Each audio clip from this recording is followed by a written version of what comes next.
Welcome back to Geek Life, and we're talking about the console wars. That's right, guys. Let me set the stage for you guys. Utter chaos is ensuing in the streets of America. Divisions in our country grow deeper by the day, and war looms in the horizon. These things would be totally funny if they were a metaphorical joke, but they're rather than a cold reflection of our actual reality right now. But enough about politics, am I right? Let's talk about the war of capitalistic achievement. That's right. We're talking about the console wars. There is a ton of questions on everyone's mind regarding the next generation of gaming and the multitude of options and the nearly decade-long commitment that to one of the two of these big gaming giant corporate machines. Tonight, we're going to dive into the differences between the two consoles, which console we think will be best for certain types of gamers, and we will choose our starter console for the fifth generation of gaming. First, let's start off with some of the specs. Give us the down to Sony's approach here that was outlined this week, Bronwyn. What do we got here? What are the differences between the models? Yeah, so we have starting off, there's two different price points of models. They have the PS5 with that sort of pricier option, that $500 price tag, but then there's going to be a digital edition, a discless console for $400. And they are tacking right on after the Xbox Series X release date with a November 12th. Date, so you could really tell they've been trying to just make sure they're a part of this race and they're not lagging too far behind on that. Of course, some of the things that set Sony apart is the exclusives that we'll kind of get into a bit later, but those games that are really their flagship games that play the best, but you can only play it on their system, and they usually play up the best graphics on the system as well and really utilize every single one of their amazing features. These features include 10.3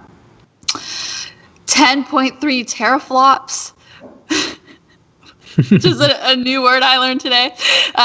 RAM and resolution and frame rate, they kind of mirror the Xbox Series X. They have a little bit less storage space, but the standard PS5 will also run games at 4K resolution, which is really exciting, as well as a new feature for PlayStation. Usually a lot of their games aren't backwards compatible, so you wouldn't be able to play their older generation games on the newer systems. It's kind of how they've been pushing people to buy the new systems, but actually on the PS5, they're going to be allowing for some of those games to be played, which I think is a really good idea. So yeah, that's a little bit of a breakdown of what you'll see in the PlayStation 5, kind of what sets it apart and what's a little bit similar to the Series X. But Jake knows a lot more about the Xbox, so... Yeah, we talked a little bit about what Xbox was doing last week, but for our viewers' sake, what's Xbox doing here? What are the price points? What are the differences between the models? Jake, can you kind of break down Xbox for us? Yeah. So essentially, one of the big differences is going to be, the price points are almost exactly the same. And the cheaper version of the Xbox, which is going to be the Series S, also is going to be discless as well. And so, but the differences between the Series X and the Series S are pretty small, but we're going to go over a couple of them. Both consoles share the same CPU, but there's a significant difference in the GPU.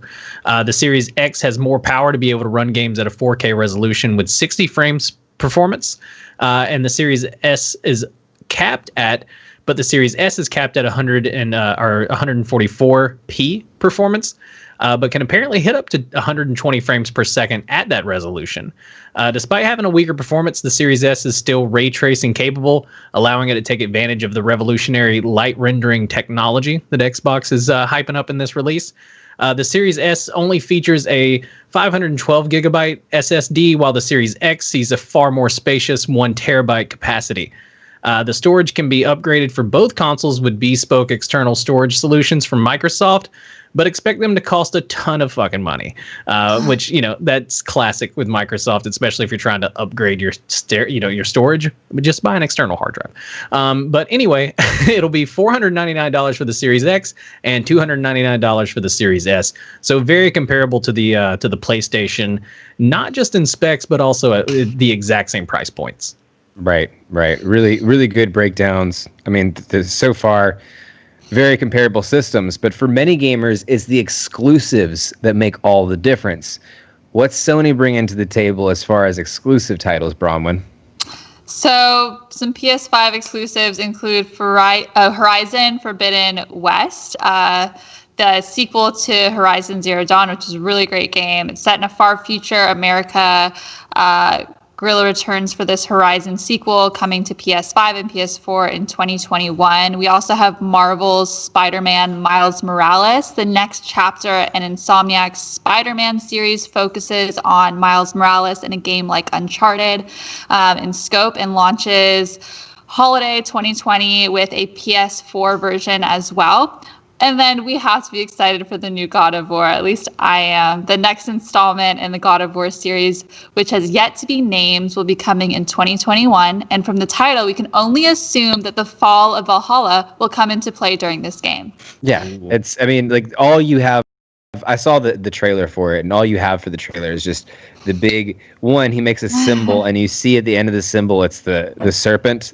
And if you saw the end, if you played God of War, you know it ends with it's setting up for Ragnarok. So the next title is going to be God of War Ragnarok. Most definitely. It's going to be. And it's I'm going hyped. to be about Ragnarok. Yeah, I'm super stoked about it. But there's some titles that also that are not necessarily first-party titles, but are exclusives to the series that I'm super excited about, which is some of them are Returnal, which is a new action game where it's like a weird mixture between Lost in Space and Groundhog Day. Astro's Playroom, which is going to be a game that comes preloaded on the PS5, which is kind of like a jump around, play around thing that you can use to explore the DualSense controller, a lot in the same way that Wii Sports was. But you get to control a little Astrobot that goes through different little like Mario-esque kind of worlds. I think that's really, really awesome. Even stuff like Destruction All-Stars looks pretty fun, which is a car-based it's a game that kind of blends on-foot combat and car combat together in these big, giant arenas with the kind of like that Fortnite style kind of look. Deathloop is another game about two assassins that are set in a time loop together. Oh my gosh. Nice. And Ghostwire Tokyo is another new game that basically imagine like Cyberpunk 2077, but with but in an anime, right? Okay, so you got like Japanese ghosts and everything like that, everything like that, and you're like a Japanese exorcist, and you're basically like expelling demons. That's what Ghostwire is, and that sounds pretty good. And these are just brand new titles that we've kind of never seen before, and I think that those are stuff to be super duper duper excited about on Sony's side. But Xbox has got a Halo, right? I mean, and with Halo comes Craig, right? So, Jake, what's Xbox got as far as exclusives? Hey, Halo changed gaming forever, so you better put some respect on Master Chief's name, okay?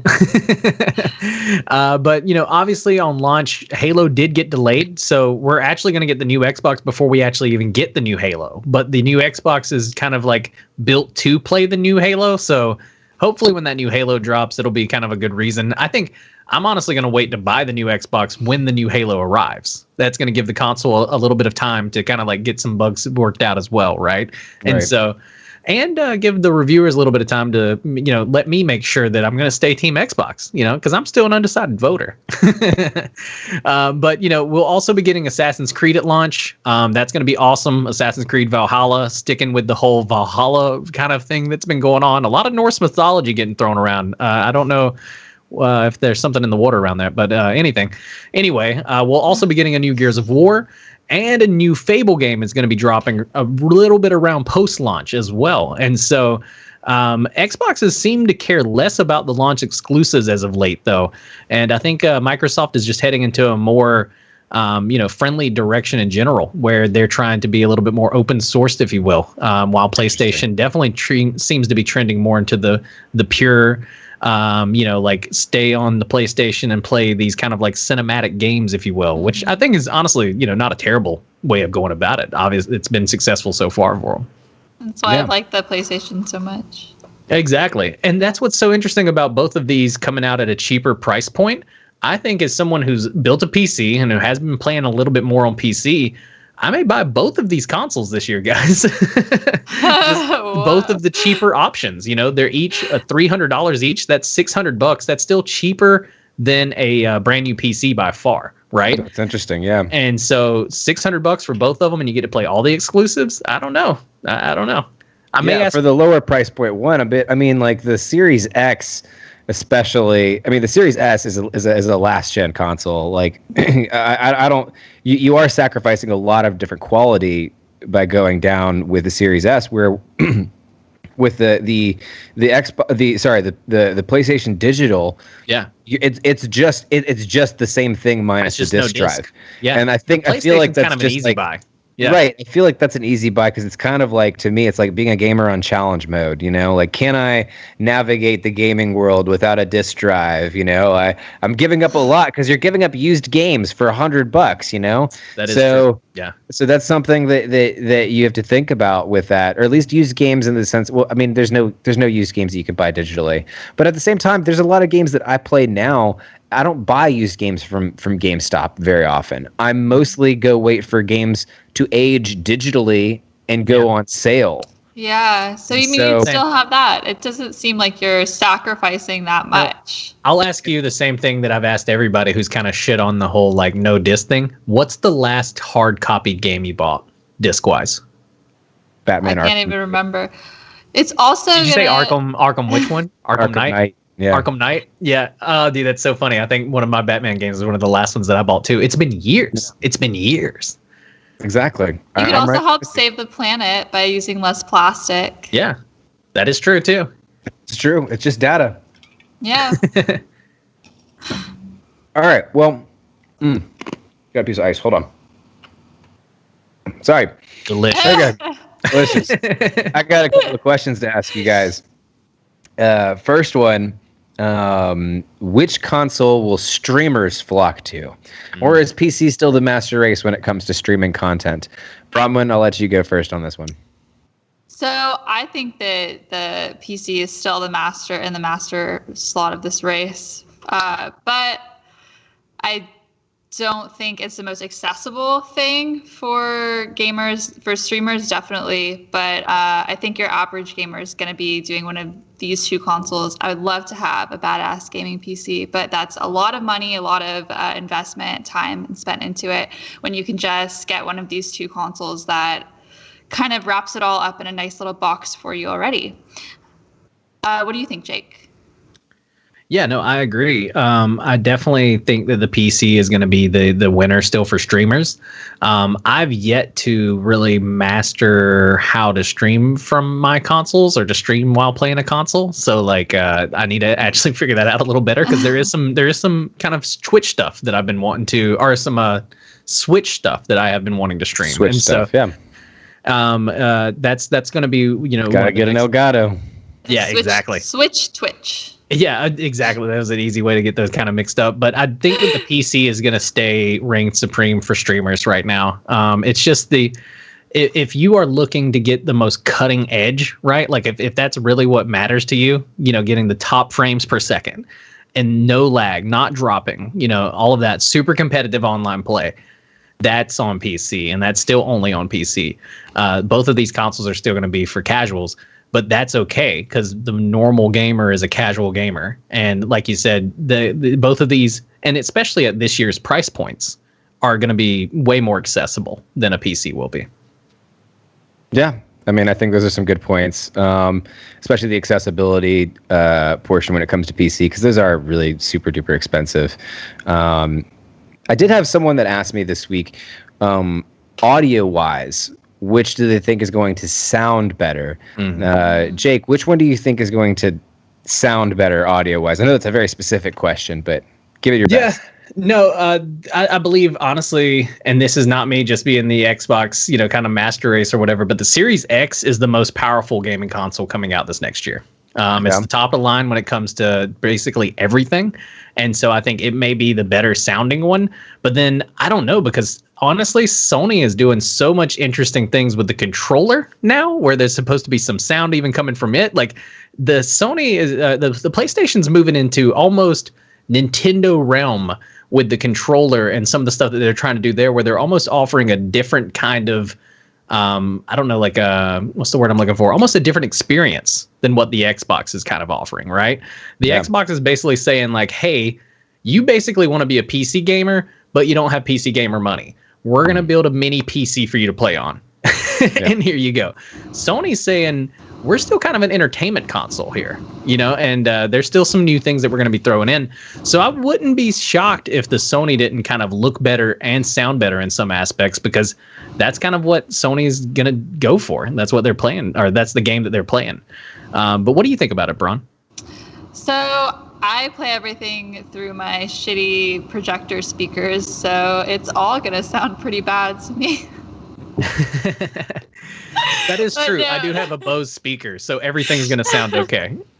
But you do, I mean, when you think of Sony, you think of sound, not quite so much with Microsoft. So I definitely would be leaning more on the PS4 for that. And as you mentioned, their game, like the game controller features, have always been really interesting and add a different auditory element to the gameplay as well. I'd be interested to see, though, how the sort of specs on the sound differ from that like higher priced console to the cheaper one. Because I feel like it's really dependent on, with the Xbox, there seems to be such a difference in those two tiers, whereas the PlayStation's kind of like level in what it does. So maybe if you're getting the lower tier PlayStation, that's going to sound better than the lower tiered Xbox. But if you're getting the higher tiered Xbox, that could sound better than the lower tiered PlayStation, if you know what I'm saying. Yeah. Mm-hmm. Yeah. I think that there's a lot to think about there, and from what I've seen, I think, and it might just be my internal bias too, but the Sony's going to sound better. But to be honest, the Microsoft is kind of offering a gold option and then a shit option, and I think that's a very, very interesting model, and especially when it comes to what the Series X can do. We'll see. We'll see what sounds better in the long run, but my gut feeling tells me Sony is going to end up sounding a lot better. But few people realize that due to the absolute dumpster fire that was the Wii U, the Switch is actually technically Nintendo's 5th gen console. So the 5th gen is technically already here. But Nintendo is Nintendo really a competitor when it comes to this type of gaming? Are they, in essence, a part of the console war? Bronwyn, do you think? What your thoughts are on this? I do not think that they are part of this war. I think they completely stand alone, because if you look at people either have an Xbox or a PlayStation, and then they also have a Nintendo system. It's not like you have one of the three, because Nintendo has been such a stickler for exclusive games. They have are exclusives, pretty much. So. Right. Pretty much. They have a few more now. But their best games, their bread and butter has always been first-party games. Yeah, you can't play Nintendo games anywhere else. They've really cornered the market there. And so I don't even think they should be classified as part of this war. And I think that also doesn't drive them to be as cutting edge when it comes to technology, because they're not trying to have the fastest processor doing this, that, and the other, streaming in this crazy 4K quality. They're going, no, we're giving you the system to play our amazing games, and you're going to buy it, and you're going to have this, and then you're also going to have a PlayStation or an Xbox. Yeah.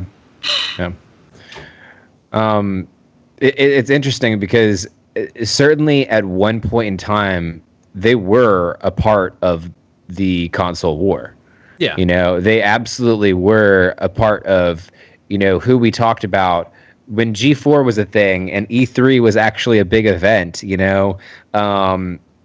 would talk about what Sony is doing, what Microsoft is doing, and what Nintendo is doing. It was those three.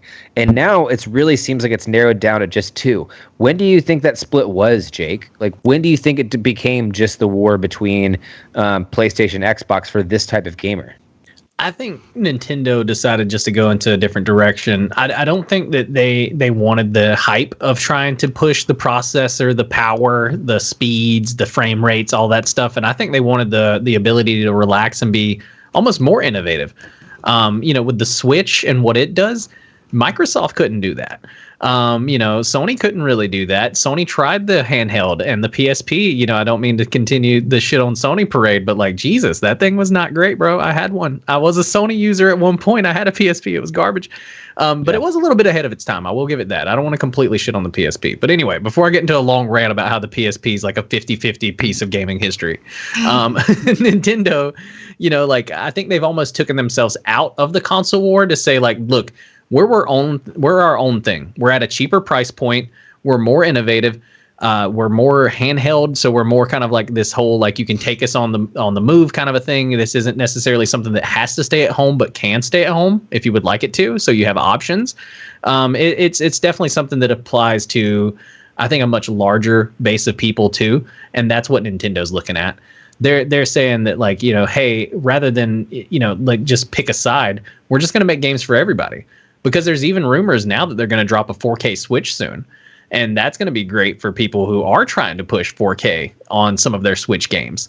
And so I think they're doing what's best for kind of everybody and trying to play a little bit off of everything, but without fighting in the war. They're what's a good analogy here? Are they France or Canada? I don't know. They're one of those countries. They're one of those countries that, like, instead of getting like really, really involved, they're just like, we will give you aid. Exactly. Yeah, I can see that. I can definitely see that. Well, with both of these next-gen consoles that still are participating in the said war, we're getting 4K gaming experiences. But does this kind of dethrone PC as the gaming go-to, Jake? We talked about this a little bit earlier.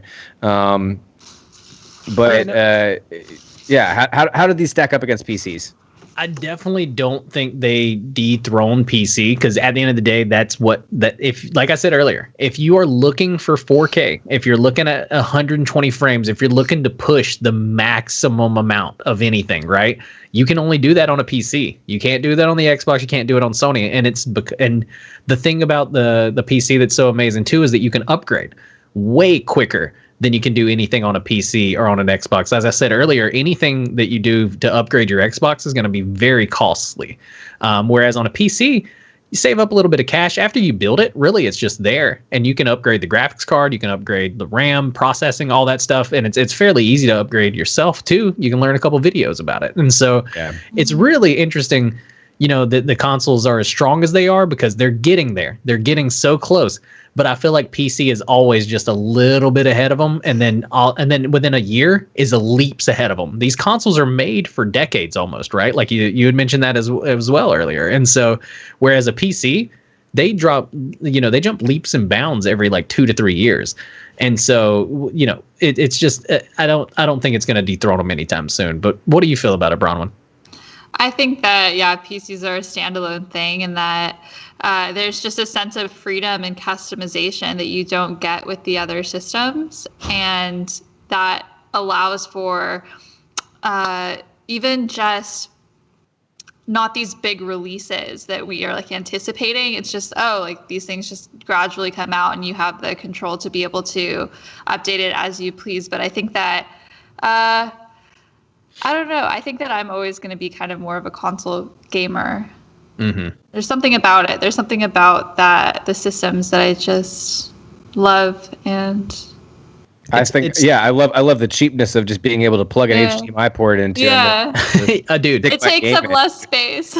I'm telling you guys, I mean, I know that there are ways to do it at an affordable rate. Don't get me wrong. I don't want to have everybody pissed off at us saying that, like, oh, Jake's a PC elitist. But at the end of the day, dude, it is an expensive one, and it's one of those that it takes a lot of room. I have a whole office dedicated to it. It's a privilege to be able to be a PC gamer and a streamer, right? Like it's something that I couldn't afford or do for a very long time.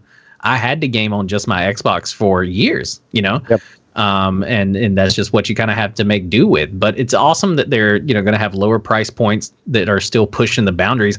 Honestly, that's something that I gotta give PlayStation kudos for. Like you said, their cheaper price point is just digital only, but it's still super fucking strong. Mm-hmm. So like if you're a kid and you're looking to get like the best out of your gaming console and the most out of bang for your buck, it's looking like PlayStation right now. Yeah, I agree. I definitely agree. All right. Well, last question before we move into this top 10. Are the console wars still a thing? And this is a question that Jake asked when we were even talking about this. But I thought about this more, and are the console wars really just the thing, or is this really just an artificial pissing contest between an oligopoly between these two giants that's just basically made to foment us towards one side or the other to get us to buy whatever shit it is they come out with and defend it vehemently? Brahman, what do you think? I think that there's the console war is still a thing and I'm thinking less of the intricacies of the specs of the systems, because I mean, we have the technology to make them pretty much compatible. I don't think you're going to be sitting there on one system or the other and really being like, oh, it has so and so teraflops and yada yada yada. I think it's those exclusive games. I think that is what that war is, pitting you against each other. Like, I want to be able to play God of War. I'm going to buy the PlayStation. I want to be able to play Halo. I'm going to buy the Xbox. I think that is where the war is in their content. Yeah, it's a war of content more than it is anything else. Interesting. Jake, do you have any feelings on this? Is the console war still a thing?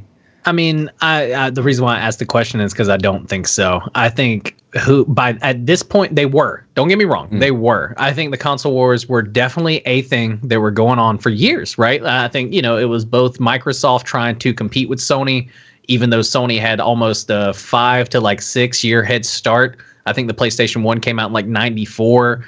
And the Xbox didn't come out until 2001.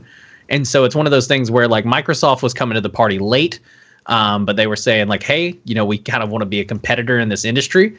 I think they proved their point, became a competitor in the industry, but then started to fall back in recent years. And I feel not fall back in as far as getting out of gaming. Obviously not. They're obviously putting the gas pedal on gaming. I think they've fallen out of the competition part of it, right? I think they're trying to say we've built Xbox as a brand now, and you're gonna be a Microsoft user either way. PC Master Race, I'm using Windows 10. You can't run a PC without Windows, and so you're still kind of in Microsoft's grasp, if you will, right? And so, and I think it's something they realized. So now Xbox is just a brand that they can continue to push stuff out. People are still going to buy it. It's there for the casual gamer. But with things like xCloud that are coming out, where you're going to be able to download apps on essentially iPhones and play Xbox games on an iPhone, on an iPad, on all of these different kind of platforms, it's Microsoft pretty much saying we're not in the console wars anymore. We just make consoles. Yeah. No, I mean, I think you got a great point. But I do think a lot of it, I think that there is a point to Bronwyn's point. And if that is the case, then in that console war, by your context, Nintendo is in the war, because it's a war of content. It's a war of where the majority of people that play video games are going to. Are they attracted to whose content? And if that's the case, I mean, it looks to me like Microsoft has kind of went from a sprint to a jog in that race, whereas, I mean, some of the stuff that I was talking about earlier, Returnal, I mean, that whole idea is a very unique concept. I mean, scroll back up to here, Deathloop, even Astro's Playroom, all of those things, and them kind of expanding out on their content. I do think that there is in a sense a race that they're racing, and if there is a race, then there's a war. There's a console war. That race is the console war, in my opinion. But I think that the herd's definitely thinned out, and the consoles are two comparable consoles. And at the end of the day, the only thing that the thing that benefits the most from the console war are Sony and Microsoft, because then you get these galvanized fan base that becomes these people that no matter what console you put out, they're just going to defend it vehemently and buy it and spend their money on it. And the more people you can kind of convert into that galvanized state, the more loyal customers you have. Period. Oh yeah. No, and after all of these consoles have been out, so Nintendo's been around for essentially all of my life. right? Right. With Xbox being around for essentially most of my life and PlayStation being around for almost all of it as well. 94, like I said, I was only like 4 years old, bro, whenever the PlayStation came out. And so Yeah. it's one of those where like, you know, these consoles have been around since, you know, a lot of people that are alive now are kind of bored, especially a lot of active gamers. And so people have kind of like gravitated towards what their favorite is. And I think some folks have stayed there. Now, are there still some swing voters? Oh, most definitely. Right. And I think that's where we see the war still raging is within those new gamers, maybe somebody who's not sure, you know, like, what do I want? Xbox or, you know, like a PlayStation, and PlayStation saying, do you want single player story driven gameplay? Come over here, come to daddy. And then, you know, like Microsoft is over here saying like, do you want, you know, high performance, you know, so you can play some first person shooters like your Fortnite, you know, like all of that stuff drop in with great frame rates and, you know, really dominate people in an online experience, then come on over to Microsoft. And so the war's still being raged, but I think it's a lot smaller than it was, say, in the early 2000s. Fair enough. Fair enough. Well, I think Like I told you, I lived it, bro. You lived it. You lived it.